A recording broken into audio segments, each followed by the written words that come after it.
Being gay in the village is too much fun. Have you ever frolicked? Yes, frolicked. In a field with your lover, felt the rush of clandestine love as you look into each other during some nonsensical village meeting. Just both of you, giddy with a secret privy, the only two of you. Roger, not his real name, of course. You know, him and I have been together for 2 years and are neighbors in my small rural town. So I moved here for my work with an interesting but stupid NGO that basically has me shuffling papers around while reporting how much rainfall the village receives. Okay, I'm oversimplifying what I do, but basically, this is what it amounts to. So my emailed reports are barely opened, so you can imagine how shitty my existence was, till I met my Adonis. I'm cliche, deal with it. The rural setting of my new home allows for 0 to nil chances of hooking up with anyone. Anyone. I was ready for my blue balls, and I even had splurged on the Pornhub premium account to help mitigate that effect of my sexual exile. However, 3 months into this solitude occupied by spreadsheets and walks to the market for fruits and veggies, the faucets of my kitchen sink came off and water was literally everywhere. So I called the caretaker to help me, but of course, it's too late now. Have you tried the main valve? Maji kidogo won't end you, boss. So the next morning, my kitchen was a wreck, but then the knight in my shining armor arrived.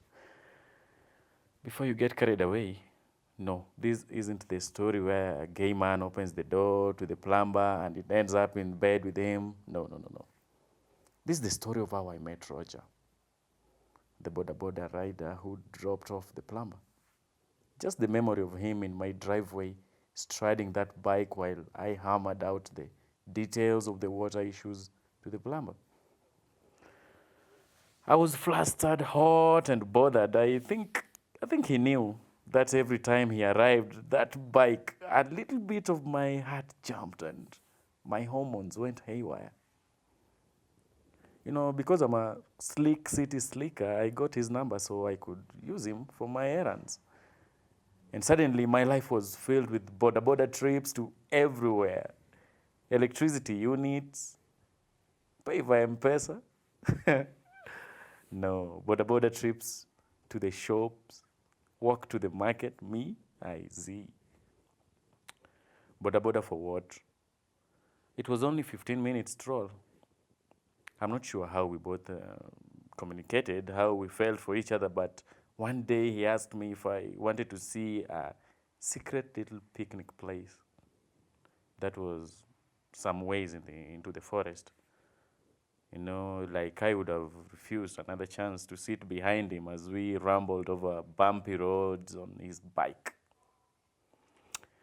So we had to leave the bike behind and walk some way into the forest, pushing through the bushes. You see all the strength and grunts with me following. So once we got to a clearing just by the river, he stopped, turned around, looked me in the eyes and said, "Can I kiss you?" Okay, long story short, I said yes, and we had sex. I'm not sure if it counts as sex because it was wild. If we had been indoors, we would have wrecked whatever room we were in. We did it in the clearing, at some point, at the river, and because my memory is blurry, I can't be like 100% sure. There was once, this time he held up against a tree and he had me. It was all life-changing. Roger Mindu, the guy who rides me. My friends I always have so much fun with that in our WhatsApp group.